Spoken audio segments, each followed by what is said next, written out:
स्वागत है आपका मेरे YouTube चैनल हिंदी में इजी में।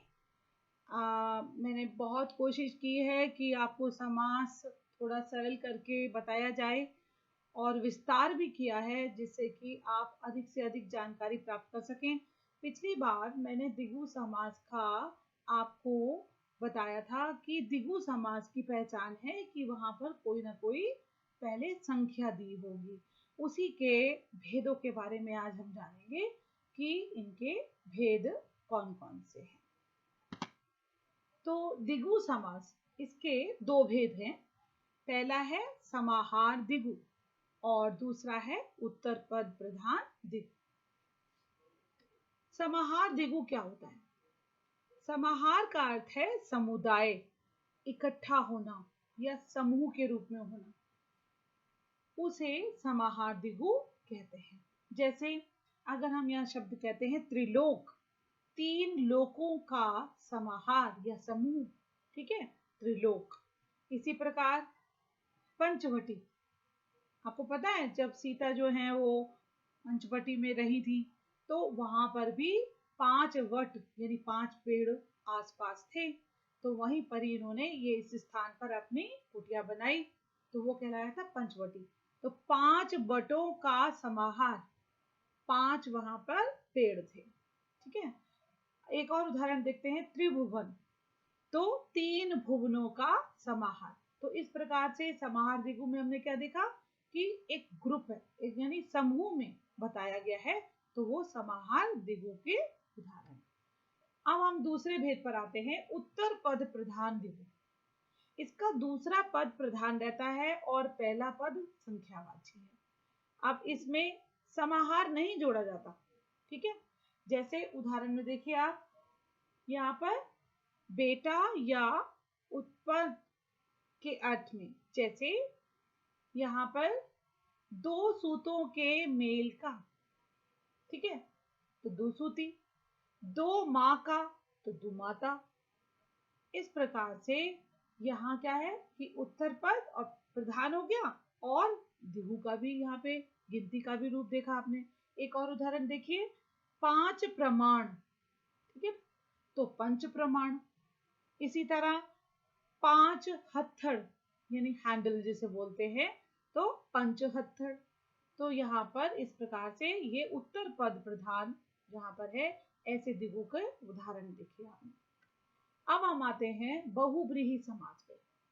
बहुब्रीहि समास की एक विशेषता है कि ना तो यहाँ उत्तर पद प्रधान होता है और ना यहाँ पूर्व पद प्रधान होता है, बल्कि इन दोनों के बाद जो एक और शब्द हमारे सामने आएगा, एक और दूसरे अर्थ में आएगा, वो बहुब्रीहि समास का उदाहरण होता है। अब हम इसका देखते हैं कि जिस समास में पूर्व पद और उत्तर पद दोनों में से कोई भी प्रधान नहीं बल्कि अन्य पद प्रधान हो जाए, वहां बहुब्रीहि समास होता है। जैसे दशानन, अब यहाँ पर दश अलग करें, दश का मतलब है 10, आनन यानी कि मुख। अब अगर हम इसका अर्थ देखें तो 10 मुख, लेकिन 10 मुख क्या, 10 मुख वाला कौन? रावण। ये रावण के लिए दशानन शब्द का प्रयोग किया गया है। तो अन्य पद क्या हो गया? रावण। इसका अर्थ क्या निकलता है? रावण।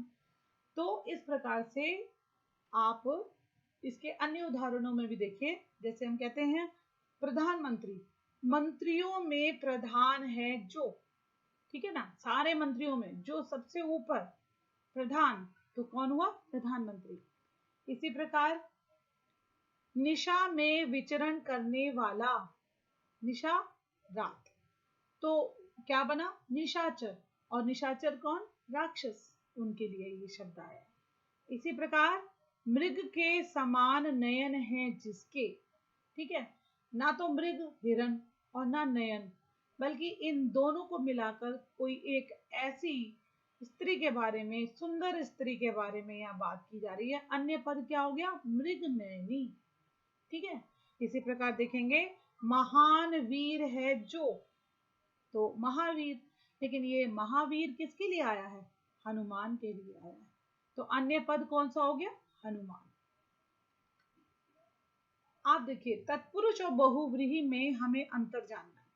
अब तत्पुरुष और बहुव्रीहि में यह भेद है कि तत्पुरुष में प्रथम पद द्वितीय पद का विशेषण होता है, जबकि बहुव्रीहि में प्रथम और द्वितीय दोनों पद मिलकर अपने से अलग अलग जो है तीसरे के विशेषण होते हैं।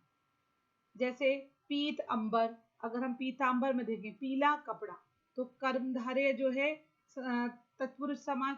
अब यहाँ पर अगर हम यहाँ पर देखते हैं पीतांबर, तो पीतांबर जो है वो विष्णु के लिए यहाँ पर हुआ।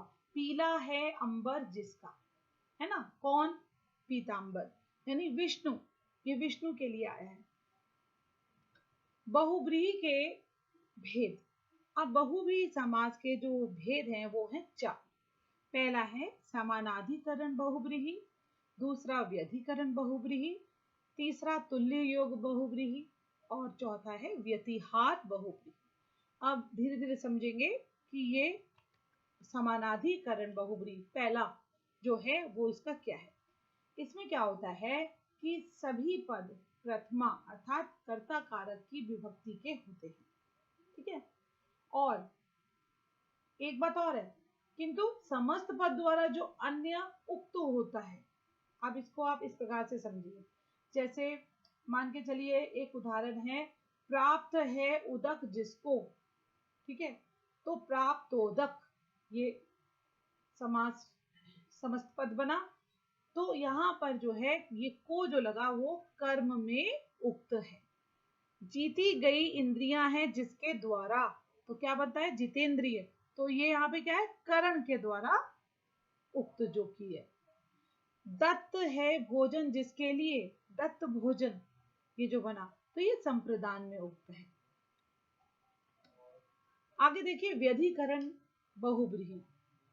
समानाधिकरण में जहां दोनों पद प्रथमा और कर्ता कारक की विभक्ति होते हैं, वहां पहला पद तो प्रथमा विभक्ति या कर्ता कारक की विभक्ति के रूप का होता है, जबकि बाद वाला पद संबंध या अधिकरण कारक का होता है। तो इसका उदाहरण देखिए, जैसे शूल है पानी, यानी हाथ में जिसके, शूल पानी। वीणा है पानी में जिसके, तो वीणा पानी। तो वीणा किसके हाथ में? माँ सरस्वती के, ठीक है ना। तो वीणा पानी जो है ये इनके सरस्वती के लिए प्रयोग हुआ है। आगे देखिए इसका अन्य भेद है तुल्य योग बहुव्रीहि, जिसमें पहला पद सह हो, वह तुल्य योग बहुव्रीहि या सह बहुव्रीहि कहलाता है। यहाँ पर जो सह का अर्थ है वो है साथ, और समास होने पर सह की जगह केवल स रह जाता है, ठीक है। तो उदाहरण देखिए, जो बल के साथ है वह, तो कौन हुआ? सबल। जो देह के साथ है वह कौन हुआ? सदेह। चौथा देखिए व्यतिहार बहुव्रीहि, जिससे घात प्रतिघात सूचित हो उसे व्यतिहार बहुव्रीहि कहा जाता है। यहाँ देखिए जैसे ई समास के विग्रह से यह प्रतीत होता है कि इस चीज से और इस या उस चीज से जो लड़ाई हुई, जैसे मुक्के मुक्के से जो लड़ाई हुई, तो इसका एक समास क्या बना? समस्त पद क्या बना? मुक्का मुक्की। घूसे घूसे से जो लड़ाई हुई, घूसा घूसी, ठीक है ना। बातों बातों से जो लड़ाई हुई, बाता बाती। इस प्रकार खींचा तानी, कहा सुनी, मारा मारी, डंडा डंडी, लाठा लाठी, ऐसे मतलब जो है वो कई उदाहरण इसके हो गए। अब बहुव्रीहि समास की जो विशेषताएं हैं, बहुव्रीहि समास की निम्नलिखित विशेषताएं मुख्य रूप से हैं। पहला, यह दो या दो से अधिक पदों का समास होता है। इसका विग्रह शब्दात्मक या पदात्मक ना होकर वाक्यात्मक होता है। और तीसरा, इसमें अधिकतर पूर्व पद कर्ता कारक का होता है या विशेषण होता है। इस समास से बने पद विशेषण होते हैं और इनका लिंग विशेष्य के अनुसार होता है। इसमें अन्य पद प्रधान होता है, अन्य पदार्थ प्रधान होता है। तो इस प्रकार आपने जाना कि बहुव्रीहि समास की क्या विशेषताएं हैं और इनके भेदों को जाना। आशा करती हूँ कि आपको ये जो समास के बारे में बताया गया है वो आपको अच्छी प्रकार से समझ में आ गया होगा। धन्यवाद।